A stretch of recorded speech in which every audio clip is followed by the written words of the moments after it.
everyone, my name is Janessa. Thank you so much for clicking on this video. Welcome back to my channel. So today I'm going to be talking to you guys about my ambitious November TBR. Now, if you guys don't know, November is also the month for NaNoWriMo, which is the National Month of Writing, which I'm also doing. I also want to apologize for the humongous glare in my face. I take my glasses off, but your girl's blind, so we're not gonna do that. Anyways, let's just get right into the books. So the first book that I have on my list is The Invisible Life of Addie LaRue by B.E. Schwab. Me and Miss Schwab, we have a little bit of a mixed relationship. A Darker Shade of Magic was not my favorite, but I loved the Savage song and I've heard nothing but good things about The Invisible Life. So I'm hoping that I like this book. The plot of it sounds really interesting, where Addie has sold her soul pretty much to darkness so that she lives forever. And the problem with that is that everyone she meets winds up forgetting her until she meets like this one guy who actually remembers her. So I feel like this is going to be a journey. So the next book I'm talking about is the third book that is being read for Ember Along, and that is Reaper at the Gates by Sabaa Tahir. Now, I don't want to really give too much away with this one, but we're still following Elias and Laya and Helene, and pretty much them just trying to get the empire back. You know what? I'm not too sure about Helene. She a little iffy. Like, she can't make up her mind on what it is she wants to do. So I guess we'll see how much character development happens for her in this book. But yeah. Okay, the next book that I have that I've been looking forward to reading is Grown by Tiffany D. Jackson. Much of what I know about this is that it's about Enchanted, who wants to get into the music industry, and she wakes up next to a dead body. And I was like, okay, Miss Ma'am. That hooked me completely. So I'm looking forward to reading this. I'm probably gonna read it the first week of November because I just don't want to wait anymore. I know I said A Darker Shade of Magic was not my favorite, but I'm wanting to continue the series, so I have A Gathering of Shadows. I don't know what this book is about. I'm just going to assume that we're still following Cal. Pretty sure that's what his name was. Kel. We're gonna follow Kel, and then a girl who I don't remember because I thought she was really annoying. I'm hoping this one is better than the first one because I do obviously want to continue the series, or else I wouldn't have the second book. But you know, sometimes second books have second book syndrome, and I'm just hoping that that's not the case with this one. So the next three books that I have are the first three in a series, and that is Kiss of Midnight, Kiss of Crimson, and Midnight Awakening, all by Laura Adrian.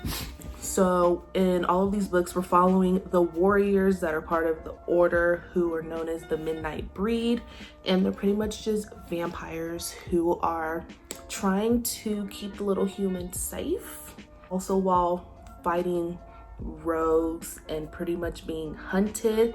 In each of the books, we're always following someone different.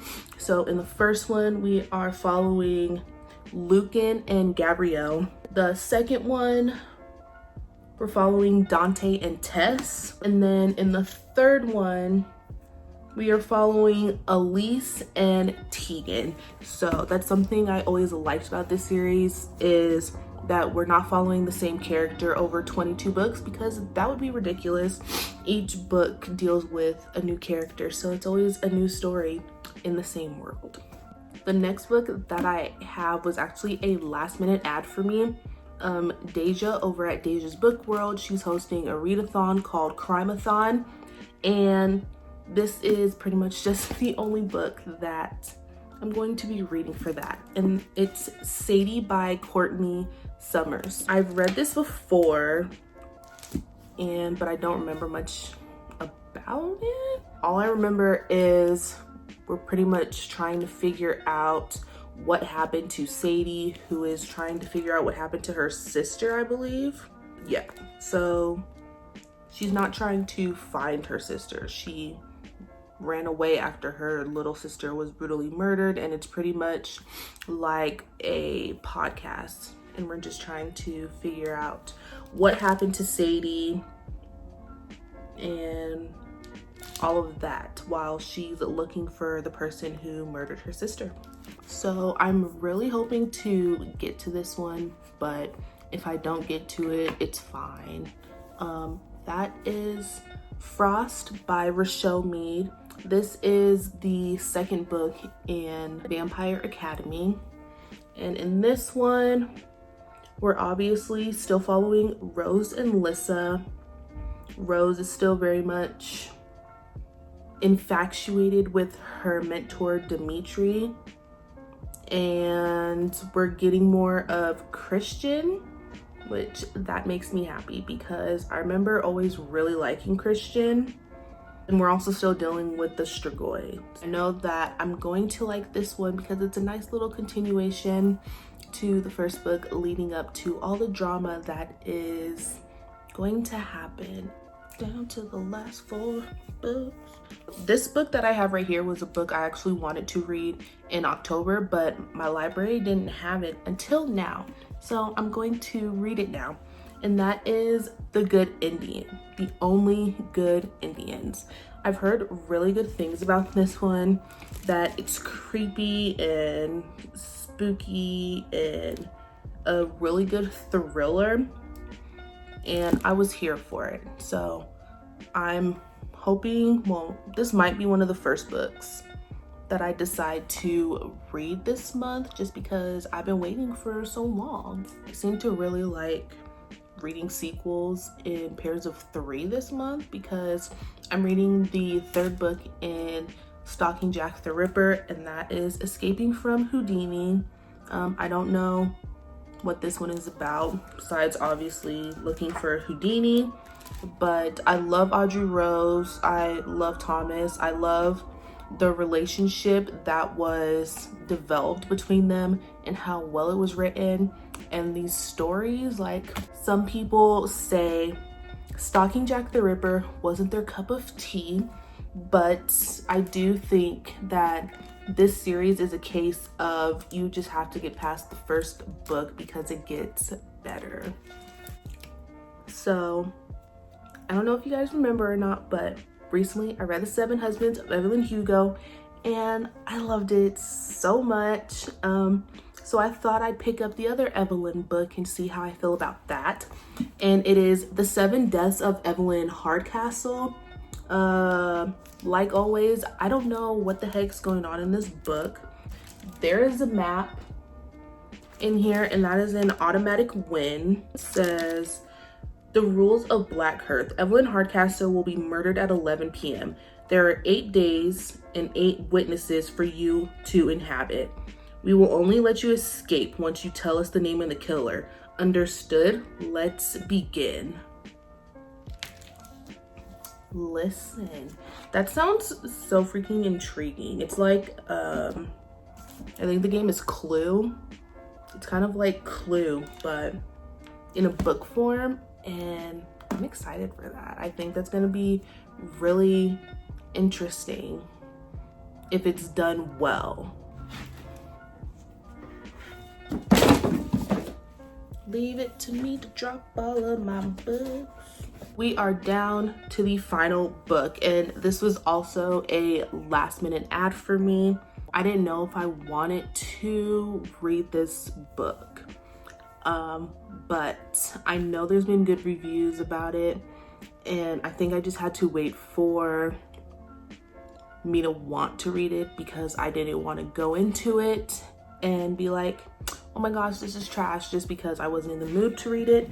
But Opposite of Always by Jason A. Reynolds. From what I know about this guy meets this girl at a party, and then like he really starts falling for her, and she dies, and he keeps going back trying to prevent her death, I believe. Yeah. He almost made valedictorian, he almost made varsity, he almost got the girl until. When Jack and Kate meet at a party, bonding until sunrise over their mutual love of Fruit Loops and their favorite flicks, Jack knows he's falling hard. Soon she's meeting his best friends, Jillian and Franny, and Kate wins them over as easily as she did Jack. Jack's curse of almost is finally over. So I think this is going to be an interesting read, because you don't get much in YA, someone falling in love and then they die. It's usually a lot of HEAs, which is fine, but I just think this is going to be really good. So I'm excited for this journey. Okay, here is my TBR. Can't even see all of them. 1, 2, 3, 4, 5, 6, 7, 8, 9, 10, 11, 12, 13, 14. There's 14 books on this TBR for me to read this month, on top of writing for NaNoWriMo and, you know, working. So got my work cut out for me, but I did this to myself, so there's no one to blame but me. There's a book I actually forgot to mention, and that is The Female of the Species, which I am buddy reading with some friends over on Discord. I will make sure to have everyone I mentioned, Deja, my buddy reads, Mo, because I am buddy reading Grown with her. So I will make sure to have everyone's social media linked down below if you want to go check them out. But yeah, 14 books this month. Like, it's very doable, because I did manage to get the audiobook for quite a few of them. It's just actually taking the time to read them. That'll be a little bit of a challenge, but that's okay. I hope you guys enjoyed this week's video. Let me know down in the comments below what you guys are actually reading this month, because I'd love to know. I'll catch up with you guys in the next one. Bye.